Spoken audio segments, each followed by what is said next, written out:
오늘 본문의 말씀은 히브리서거든요. 히브리서의 내용은 뭐냐면 고난받는 기독교인들이 신앙 잊어버리지 말아라 라는 것이 핵심이에요. 유대교에서 하나님의 은혜로 예수님을 믿었거든요. 그리스도인이 된 거예요. 그런데 박해가 임해요. 지난번에도 얘기했지만 그 기독교 박해사를 보면 참 이게 너무 안타까워요. AD 65년도에 아주 엄청난 박해가 일어나죠. 이 네로 황제가 다스리던 때에 그 로마의 큰 대화재가 일어나요. 근데 어떤 역사가의 책에 의하면 그 네로 황제가 그걸 보면서 기타 치면 노래했다는 거예요. 불이 탄다, 잘 탄다. 그래서 사람들 생각에는 네로 황제가 불을 지는 거 아니냐, 그렇게 오해를 하고 있었어요. 그래서 사람들이 모두 다 네로 황제가, 그러니까 네로 황제는 굉장히 폭군이라서 어머니도 죽이고 아내도 죽이고 뭐 친척들도 다 죽여서 그 적도 가족들마저도 죽이면서 자기의 권력을 유지하고 있거든요. 그러니까 아주 난폭하잖아요. 그러니까 이제 백성들이 이제 마음을 돌이킨 거예요. 그 네로 황제를 이렇게 탁 돌이키니까 이 네로 황제가 그것을 모면하기 위해서 평상시 자기에게 협조적이지 않고 로마 사람들에게도 별로 협조적이 않았던 그리스도인들을 지목한 거예요. 저 사람들이 불을 질렀다. 그러니까 대대적으로 크리스찬들을 잡아들여서 죽입니다. 어떻게 죽이냐? 지난번에 얘기했죠. 이게 사자하고 싸우도록 만드는 거예요. 경기장에서. 또 그들이 잔치할 때에 그 크리스찬들이 기둥에 묶어가지고 불질러버려서 횃불처럼 사용하고. 여러분, 이게 말이나 돼요? 또 책을 보니까 기독교인들 묶어가지고 바다에 때 이렇게 집어넣었대요. 그래서 물고기들이 이렇게 먹어서 죽이라고. 그러니까 사람이 도저히 할 수 없는 짓을 하는 거예요. 그럼 그 상황에서 놀랍게도 그렇게 당신이 예수를 믿지 않으면 살려주겠다 하는데 비교적 많은 사람들이 죽음을 택해. 왜일까요? 왜일까요? 왜 죽음을 택할까요? 나 예수 안 믿어, 나 교회 안 다녀, 나 하나님 안 믿어 라고 하면 풀어줄 수 있는데, 그 사람들은 내가 크리스찬이다, 주는 그리스도 살아계신 하나님의 아들이라 하는 고백을 함부로 변개하지 않았어요. 이것이 그들이 갖고 있는 위대한 신앙입니다. 어떤 작은 어려움 가운데 내가 불이익을 당한다? 그래도 목숨 걸었어요. 왜냐? 그들에게 있어서는 죽는다는 것은 순교하는 의미고, 순교한다는 건 하나님이 가장 기뻐하시는 일이라 생각했기 때문에 신앙 이꼬르 생명이었어요. 이해되십니까? 여러분, 신앙이 생명처럼 느끼신 분 있어요? 그게 기독교 역사에서 수많은 사람들이 갖고 있었던 신앙의 모습이에요. 여러분, 예수님을 생명처럼 느끼십니까? 예수 믿다가 죽어도, 고난 받더라도 난 이겨낼 수 있다는 마음 가지십니까? 아니면 내가 불이익당한 고난하면 예수님도 없고 내가 원하는 대로 살아가십니까? 이제 그 기독교 역사는 그렇게 예수를 믿는, 그것이 생명이라고 여기는 사람들을 통해서 이제껏 내려온 거예요. 그게 본질적인 신앙인데, 우리의 신앙은 어떤지 한번 점검해 보세요. 점검해 보세요. 그 당시 유대인들이, 기독교인들이 죽어가는 걸 보고 안타까우니까 유대교에서 사람들이 부른다고요. 야, 일로 와라. 야, 기독교나 유대교 똑같아. 똑같은 말씀이잖아. 하나님 믿으면 돼, 율법 지키면 돼, 뭐 예수 믿든지 안 믿든지 그렇게 자꾸 하는 거야. 그러니까 사람들 중에 또 넘어간 사람도 있는 거야. 고난이 힘드니까. 근데 유대교는 박해를 안 당했어요. 왠지 아세요? 물론 로마 입장에서는 유대교도 그 이상한 종족이라서, 그러니까 로마 사람들은 자기는 제1종족이라 하고 제2종족은 유대교이고 제3종족은 완전히 외계인 같은 사람들 크리스찬이라고 하는 거예요. 근데 유대교는 이 사람들이 좀 비상했어요. 자기는 유일신 하나님을 믿지만 황제를 위해서 기도해 주겠다. 그러니까 로마 사람들이 좋아하는 거예요. 내가 황제를 위해서 기도하고 우리가 세금을 내겠다. 유대인들은 로마인들의 세금을 내니까 로마인들은 그렇게 좋아했단 말이죠. 근데 크리스찬들은요 안 그랬어요. 오직 예수 그리스도, 황제 숭배도 원치 않는 거예요. 그 우상 숭배라 생각했대요. 그 로마 입장에서는 아주 기독교인이 고집이 세고 정말 어떻게 저런 사람들이 있을까라고 하면서 그들을 핍박하고 죽이는 사람들. 그런 와중에 기독교인이 이제 유대인으로 넘어가려고 했던 사람들 중에 그걸 알고 이 히브리서에서 기독교 변증을 하는 거예요. 그러니까 유대교에서 생각하는 위대한 인물들, 또 유대교가 굉장히 해서 높게 생각한 천사들과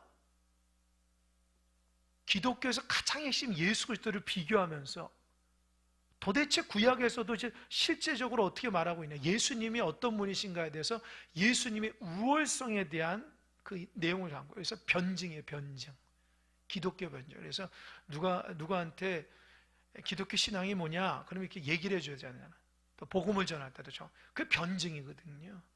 그러니까 이 성경은, 히브리서는 정확히 예수님, 우리가 믿는 예수님이 얼마나 우월적인가에 대해서 얘기하고 있어요. 지난 시간에는 우리가 큰 구원을 받았다, 예수님을 통해서, 그렇게 얘기를 했잖아요. 율법의 말씀도 굉장하고 그 말씀을 지키지 않으면 벌을 받듯이 하나님 주신 그 예수 그리스도의 복음을 받은 우리가 그 말씀대로 살아가지 않으면 벌이 얼마나 더 심하겠냐라고 얘기하면서 지난 시간까지 얘기하고, 오늘부터는 예수 그리스도가 구원의 창시자라고 얘기합니다. 이제 이 5절에서 18절까지 내용하고 있는 그 모티브가 뭐냐면, 구약의 유대인들이 예수를 바라보면서 그 열등하게 바라보는 게 뭔지 아십니까? 천사보다도 열등하게 예수가 십자가에서 죽었다는 거예요. 아니, 천사보다도 못하지 않냐? 너희들이 생각하는 메시아가 십자가에서 죽었지 않냐? 얼마나 처절하게 죽었냐? 너희들은 그런 분을 믿지만 우리는 죽지도 않고 영원히 하나님 곁에 있는 놀라운 거룩한 천사를 믿지 않냐? 천사하고 십자가에 죽은 예수가 비교하면 누가 더 우월하냐? 이렇게 해서 기독교를 비판하거든요.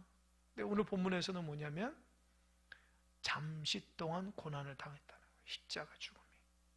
이해되시죠? 그러면서 변증을 하는 거예요. 5절 볼까요? 하나님이 우리가 말하는 바 장차올 세상을 천사들에게 복종하게 하심이 아니니라. 이게 뭐예요? 하나님이 이 세상 가운데 하나님 나라를 하기 위해서는 그 목적이 뭐냐면 천사가 하나님 나라를 통치하라고 만든 게 아니라는 거예요. 그러면 하나님께서 이 땅 가운데 하나님 나라를 실천할 텐데 누가 통치해요? 누구죠? 누구죠? 지금 얘기했잖아요. 누구예요? 예수 그리스도. 아멘? 그럼 저 좀 보세요. 지금 다들 멍한 상태에서 말씀 잘 들으세요. 아멘? 네? 잘 들으셔요. 지금 천사를 믿지 않고 하나님께서 이 땅 가운데 하나님 나라를 두시려고 하는 목적이 천사가 통치하라고 하는 게, 누가 통치하는 거예요? 예수 그리스도가 통치하랬잖아요. 지금 예수 그리스도의 천사를 비유하고 있다니까요. 그러니까 5절에서 말하고 있는, 하나님이 이 땅 가운데 하나님 나라를 만들 때 이 땅을 통치하는 사람이 천사가 통치하는 것이 아니라 예수 그리스도가 통치하도록 하는데, 그 통치하는 방법이 뭐냐? 그러면서 6절, 그러나 누구인가가 어디에서 증언하여 이르되 사람이 무엇이기에 주께서 그를 생각하시며 인자가 무엇이기에 주께서 그를 돌보시나이까. 그를 잠시 동안 천사보다 못하게 하시며 영광과 존귀로 간을 씌우시며 만물을 그 발 아래 복종하게 하셨느니라. 만물을 그 발 아래 뭐라고요? 복종하게 하셨다. 여기 있는 내용이 어떤 내용이죠? 어디 있는 내용이죠? 기억이라고 써있죠. 기억. 6절이 기억이라고 써있죠. 그죠? 기억이란 맨 밑에 보면은 기억이 어디라고 써있어요? 시편 8장 4절 이하라고 써있죠. 그죠? 보이시죠? 네. 이 히브리서 기자가 하나님께서 이 땅 가운데 하나님 나라를 통치할 때에 예수 그리스도가 이 땅을 통치한다는 것을 구약에 있는 시편 8편의 내용을 가지고 유대인들이 잘 아는 것을 얘기하고 있어요. 그러니까 이 히브리서 기자는 해석을 하는 거예요. 보세요. 7절 보니 그를 잠시 동안 천사보다 못한, 그가 누구예요? 하나님의 아들 예수 그리스도를 잠시 동안 천사보다 못하게 하셨다. 이해되시죠? 그러니까 유대인들이 기독교인을 공격할 때에 너희들이 믿는 메시아가 십자가에 달려 죽었는데 그거는 열등한 거 아니냐, 천사보다, 이렇게 얘기할지 모르지만 그들이 말하고 있는 구약 시편 8장에 나오는 8편에 나오는 말씀에 보면 하나님께서 예수 메시아를 잠시 동안 천사보다도 못하게 했다는 거예요. 십자가 죽음을 허락했다는 거예요. 이해되시죠? 그런데 그 십자가를 했다가 어떻게 했어요? 실절 그를 잠시 동안 천사보다 못하게 하시며 영광과 존귀로 가를 씌우시며 만물을 그 발 아래 복종하셨다. 이해되시죠? 예수님 십자가에서 죽으셨다가 3일 만에 부활하심으로 해서 영광과 존귀로 관을 씌웠다. 이게 뭐예요? 부활. 그리고 승천하셔서 영원한 하나님 우편에서 이 땅을 다스리게 하는 거예요. 이해가 되시죠?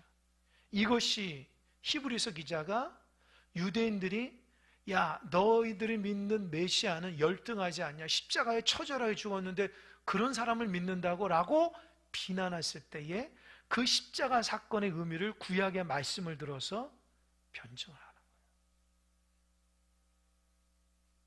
여러분, 하나님께서 예수 그리스도를 천사보다도 못하게 하시기 위해서 십자가 달려 죽이셨다는 거예요. 왜 그렇게 하셨을까? 오늘 본문이 그 핵심이에요. 예수님 왜 그렇게 십자가 죽으셔야 돼요? 하나님 다른 방법이 있잖아요. 왜 그렇게 하셔야 되냐고요. 보세요. 8절 만물을 그 발 아래에 복종하셨느니라 하셨으니 만물로 그에게 복종하였은즉 복종하지 않은 것이 하나도 없어야 하겠으나 지금은 우리가 만물이 아직 그에게 복종하고 있는 것을 보지 못하고, 그러니까 만물을 예수 그리스도가 다스리는데 사람들 보니까 예수를 다 믿어야 되고 예수님 밑에 복종해야 돼. 지금 세상을 보니까 그러지 않아. 그죠? 지금 그렇다는 거예요. 왜요? 예수님이 재림할 때 모두 다 복종하게 된다는 거예요. 지금 그 의미를 얘기하고 있어요. 지금 현재로 살아가는 이 땅에서는 모든 사람들이 예수의 만물 앞에 엎드려야 되는데 그러지 않는다는 거예요. 그럼 언제요? 예수님이 다시금 재림하셨을 때 모든 만물이 예수 그리스도에 납작 엎드린다는 거예요. 그걸 의미하고 있어요. 9절 오직 우리가 천사들보다 잠시 동안 못하게 하심을 입은 자 곧 죽음의 고난 받으심으로 말미암아 뭐라고 그랬어요? 영광과 존귀로 간을 쓰신 예수를 보니 이를 행하심은 하나님의 무엇로요? 은혜로 말미암아 모든 사람을 위하여 죽음을 어떻게 해요? 맛보려 하심이라. 저 좀 보세요. 말이 조금 어려워요. 저는 잘 들어보세요. 예수님이 천사보다 잠시 못하게 하셨다는 그 말은 뭐냐면 예수님이 십자가에서 고난받고 죽으셨다는 거예요. 그렇게 함으로 인해서 하나님이 그를 영광과 존귀로 이렇게 높여주셨다는 거예요. 높여주셨다. 그게 뭐냐면 하나님의 은혜라는 거예요. 예수님이 십자가에서 죽으셨다가 부활하신 것이 하나님의 은혜라고.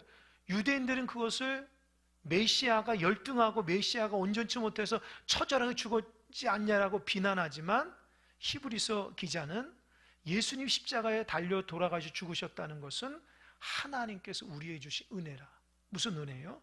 모든 사람을 위해서 죽음을 맛봤다는 거예요. 우리가 잘 아는 것처럼 예수님 십자가 달린 이유가 뭐예요? 모든 사람의 죄를 끌어안기 위해서 예수님이 단번에 죽으신 거예요. 단번에. 여러분, 구약의 제사는요, 우리가 예를 들어서 죄를 졌잖아요. 그럼 죄를 졌어요. 누구를 죽였다고 합시다.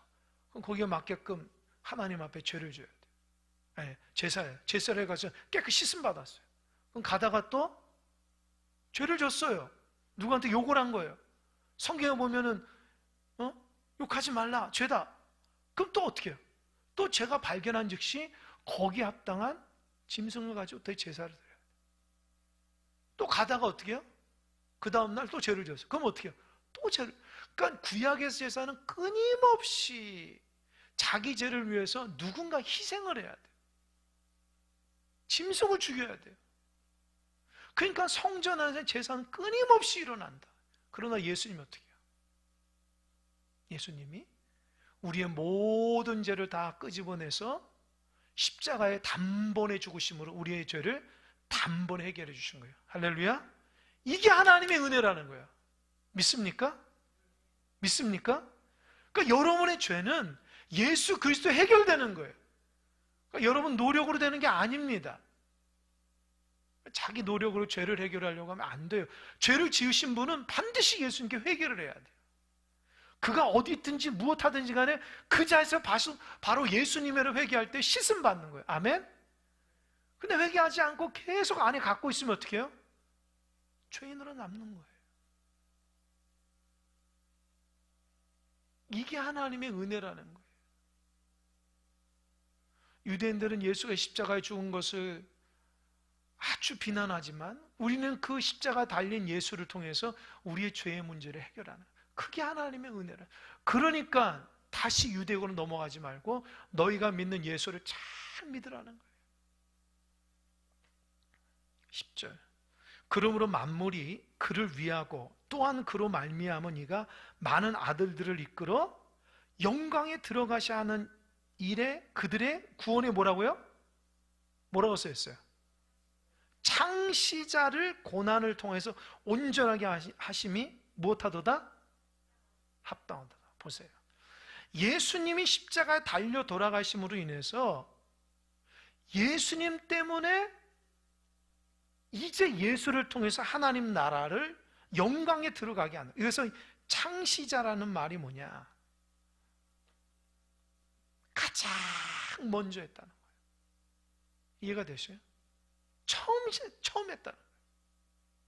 그러니까 예수님만이 인류의 모든 죄를 해결하고 오직 예수를 통해서 하나님 나라, 하나님께 들어갈 수 있는 구원의 창시자가 됐다는 거예요.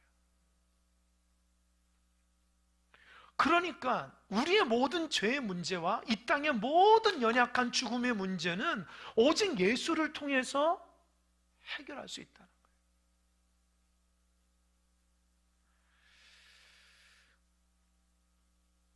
여러분, 이게 믿어지죠? 믿으니까 신앙생활 하죠? 이게 온전히 믿어져야 돼요. 이게 믿어지지 않으면 큰일 납니다. 나중에 하나님 앞에 섰을 때 이게 믿어지지 않잖아요? 이게 생각으로만 믿어지고 옛날에 믿었고 큰일 납니다. 다시 여러분 얘기합니다. 이게 믿어지고 내 삶 가운데 이게 중심이 돼야 돼요. 자, 기도원에 있다가 책을 하나 봤는데 그 책이 좀 어려워요. 어떻게 사람들이 변화되는가, 그 변화의 과정에 대한 책이거든요. 신학자들이 쓴 책인데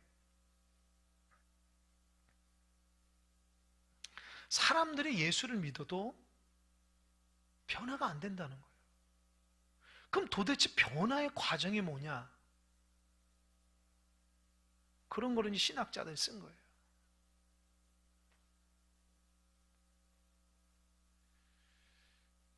목회자에서 가장 고민은 그런 거예요. 교회를 그렇게 오래 다녔는데 왜 사람 변화가 안 될까? 저 사람이 믿는 하나님은 내가 믿는 하나님하고 다른가? 내가 고백하는 예수하고 저 사람이 믿는 예수는 다른가? 여러분 그렇게 느낄 때 있지 않아요? 왜 변화가 안 되는 거예요? 도대체 변화가 어디서 일어나는 건가?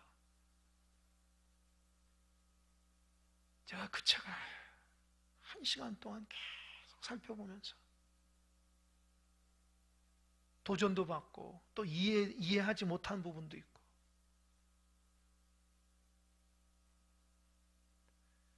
여러 가지 과정이 있다는 거예요. 근데 핵심은 뭐냐? 하나님의 말씀이 우리를 변화시킨다는 거예요. 그러니까 변화되지 않은 사람들의 대부분의 모습은 어떻게 해요? 하나님의 말씀을 가까이 하지 않는 거예요.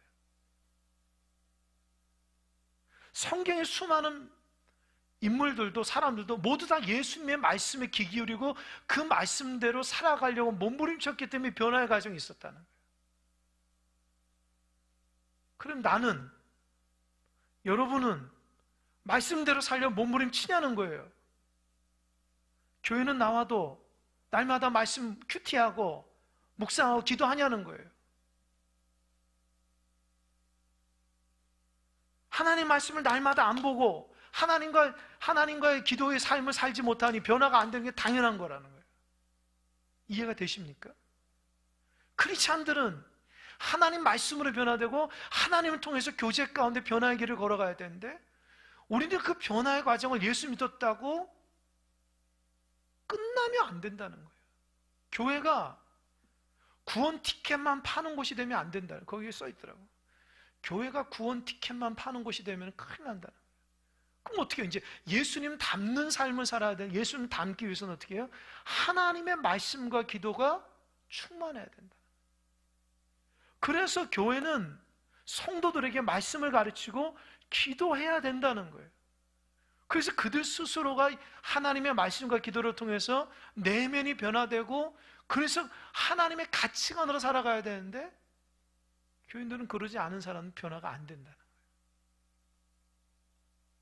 거예요. 맞아요. 제가 우리 교인들 봐도 그래요.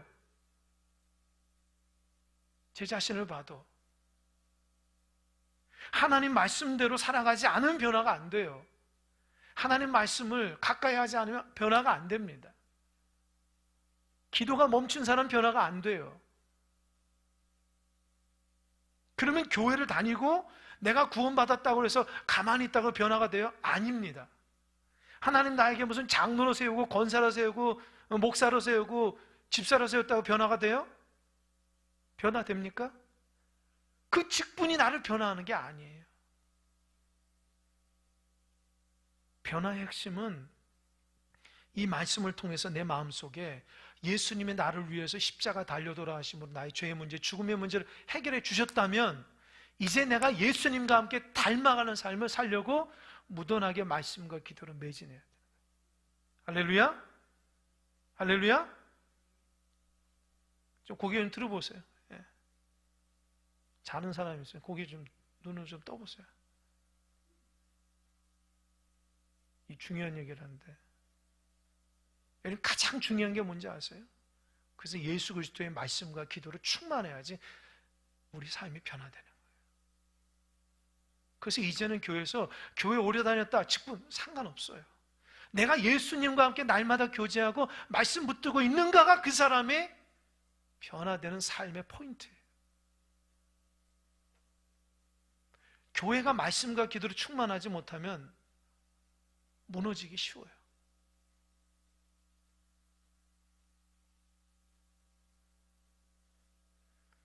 춘천에 가면 한마음교회라고 해서 한마음교회. 그 목사님 쓴 글을 읽었는데 아유 감동이 되더라고요. 그 목사님도 똑같이 저에 대한 고민들. 교회가 아무리 해도 변화가 안 된다는 거예요. 그래서 답답하고 힘들고 어려워서 근데 그 목사님은 기도하면서 깨달은 게 뭐냐? 말씀을 읽다가 변화된 사람의 특징이 뭐냐? 부활하신 주님을 만난 것이 변화된 사람의 특징이라는 걸 알고 날마다 부활의 설교만 했다는 거예요. 그랬더니요, 교회가 변화됐대요. 할렐루야.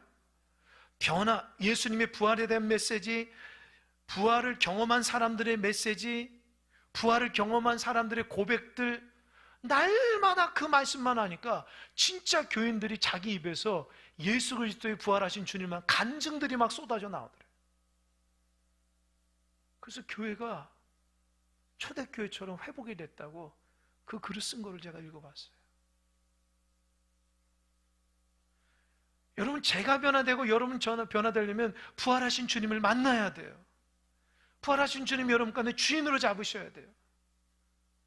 성경을 무슨 옛날 사람 연구하듯이 그게 아니라 실제적으로 나에게 말씀으로 다가온 하나님 말씀으로 읽고 그 말씀대로 순종하고 그대로 살아가야 됩니다. 아멘. 구원의 창시자인 예수를 내 마음속에 모시고 그분 가운데 그분을 통해서만 하나님 나라를 들어갈 수 있는 거예요. 얘는 종교적인 열망이나 종교적인 헌신으로 구원받지 못해요. 오직 예수님을 통해서만 되는 거예요. 보세요. 11절. 거룩하게 하시는 이와 거룩하게 함을 입은 자들이 다 한 근원에서 난지라. 그러므로 형제라 부르시기를 부끄러워하지 아니하시고. 그래서 11절에 예수님의 십자가 달려들으냐, 첫 번째 뭐냐? 한 형제 자매를 만들었다는 거예요. 만약에 예수님 십자가 달려들어가지 않았다면 우리하고 하나님은 관계가 없는 거예요. 그런데 예수님 십자가에서 우리의 모든 죄를 죽으심으로 인해서 우리가 한 형제 자매가 된 거예요. 할렐루야. 할렐루야. 대답 좀 해보세요. 할렐루야. 여러분, 말씀도 좀 이렇게 반응하는 것도 은혜 받는 거예요. 잘 들어보십시오. 여러분, 로마 시대에 왜 기독교가 박해받는지 아세요? 그 박해받은 것 중에 하나가 뭐냐면 평등이에요. 평등. 로마는 귀족과 평민과 노예가 있는데 이 노예는 한 30% 차지해요. 그러니까 노예가 전부 다 귀족을 위해서 일하는 거예요. 근데 기독교는 어떻게 해요? 평등 사상이잖아요. 그죠? 높낮이가 없어요. 다 노예도 마찬가지고 귀족도 다 하나님 나라의 백성이에요. 로마 시대는요, 남녀 간에 엄청 구분이 있어서 남자가 위고 여자는 노예같이 해요. 근데 기독교는 어떻게 해요? 남자나 여자나 평등하거든요. 그래서 로마 사람들이 기독교를 시작했어요. 왜요? 기독교를 믿으면 이제 여자들이 오히려 세지는 거예요. 노예들이 주인을 막 세지는 거예요. 그러니까 로마는 기독교를 믿지 못하도록 여자에게 복음을 받아야 되지 못하도록 노예들이 복음을 받지 못하도록 하는 거죠. 교회 가보면 다 형제 자매예요. 이해가 되시죠? 이 형제 자매가 뭐예요? 그리스도와 형제 자매예요. 아멘? 그러니까 교회에서는 그리스도 안에 형제 자매예요. 꼭 기억하세요. 나보다 나이 많고 나보다 적고 형님 많고 그런 거 아니에요. 형제 자매예요. 교회 안에서 평등이 없고 구분이 되고 무리를 짓는다? 있어서는 안 돼요. 교회 안에서는 모두 다 형제 자매입니다. 아멘? 교회에서 나이를 따지고 성별을 따지고 지위를 따지고 있고 없고를 따지고 친하고 친하지 않고 따지면 그건 교회가 아니에요. 그건 로마 시대에 있었던 그 사람들의 문화예요. 교회는 뭐예요? 그리스도 안에서 한 형제 자매. 아이에게도 형제고 아이에게도 자매고 내가 많은 거 가지했더라도 한 형제 자매고 내가 아무것도 없더라도 내가 배우지 못했더라도 그리스도 안에 한 형제 자매. 아멘? 그러니 유대교로 가지 말라는 거예요. 그리스도는 하나 되는 거예요. 이런 교회가 이런 은혜가 있습니다.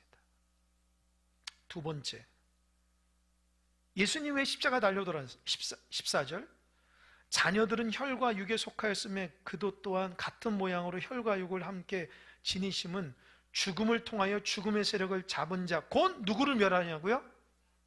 누구를 멸하냐고요? 마귀. 그러니까 예수님이 십자가에서 달려 돌아가신 이유가 뭐예요? 마귀를 멸하라.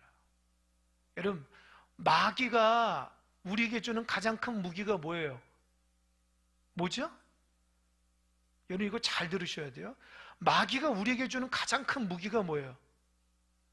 죽이는 거예요. 우리를 죽이는 거예요. 그래서 사탄 마귀가 예수님 십자가에 못 박혀 죽었을 때 잔치했잖아요. 그런데 3일 만에 예수님 부활하고서 마귀가 다 도망갔어요. 왜요? 마귀는 이 땅의 모든 사람을 다 죽였는데 예수님이 죽음을 이긴 분이에요.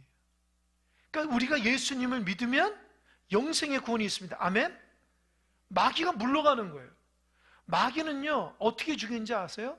우리를 죄짓게 해서 죽여요. 죄의 싹은 사망. 그러니까 죄를 자꾸 져요. 그러니까 죄를 져서 죽으면 지옥 가거든요. 이해돼요?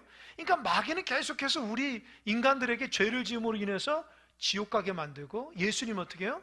죄의 문제를 대신 예수님 죽으셨기 때문에 예수 십자가를 믿고 부활을 믿으면 죄의 문제, 죽음의 문제 해결하는 거예요. 할렐루야. 이것이 복음이에요. 할렐루야. 그러니까 여러분, 죄의 문제, 죽음의 문제에 떨고 있는 분, 자꾸 죄를 짓고 죄 가운데서 마음이 답답하고 힘들어서 하나님 앞에 온전치 못하고 자꾸 피하고 싶은 분, 예수님 해결되시기 바랍니다. 죽음이 두려우신 분 있어요? 예수님 믿으면 영생의 구원이 있는 거예요. 이게 복음이라고요. 이걸 모르고 신앙생활 하니까 재미가 없고 기쁨도 없고 감사도 없고 감격도 없는 거예요. 15절, 또 죽기를 무서함으로 한평생 매여 종로로 타는 모든 자들을 놓아주려. 이 죄와 죽음 가운데 막 힘들하고 고통스러운 사람들을 놓아주기 위해서 예수님 십자가 달려 돌아가셨다는 거예요. 16절, 이는 확실히 천사들을 붙들어 주려 하심이 아니 오직 아브라함의 자손들을 붙들어 줍니다. 여러분, 천사들을 하기 위해서 예수님 십자가 달린 것이 아니라 아브라함의 자녀인 우리에게 죽음의 문제, 죄의 문제를 해결하기 위해 예수님 십자가 달려들어야지. 예수님의 십자가 사건은 우리에게 구원의 역사가 일어난 거예요. 아멘? 천사를 살리려고 하는 게 아니니까 유대교를 넘어가지 말라는 거예요. 17절 한번 읽어볼까요? 17절 시작. 그러므로 그가 범사에 형제들과 같이 되시면 마땅하도다. 이는 하나님의 일에 자비하고 신실한 대제사장이 되어 백성의 죄를 어떻게 해요? 속량하려 하시는 거예요. 예수님이 대제사장이 되어서 중보자가 되어서 우리에게 죄의 문제, 죽음을 해결해 주시는 거예요. 아멘? 그러면서 18절 시작. 그가 시험을 받아 고난을 당하셨. 즉 시험 받는 자들을 능히 어떻게 해요? 할렐루야? 시험 받는 분이 있습니까? 잘 들으세요. 여러분을 도울 분은 예수님밖에 없어요. 왜요? 예수님이 먼저 시험을 받았기 때문입니다. 여러분 중에 시험 받아서 마음이 아프고 힘들고 고통스러운 분 있어요? 예수님이 십자가에서 그 고통을 미리 맛보신 거예요. 그래서 어떤 분은 예수님 내 마음을 모르실 거예요. 뭘 몰라요? 다 알아요. 힘들어하지 마세요. 예수님께 다 내어놓으세요. 예수님이 나를 위해 십자가 달려들어야지. 내 마음을 다 아시는 거예요. 사랑하는 아들아, 사랑하는 딸아, 내가 다 안다. 할렐루야. 힘을 내시기 바랍니다. 주님 우리의 마음을 다 아시는 거예요. 그분을 통해서 변화의 역사가 있는 겁니다.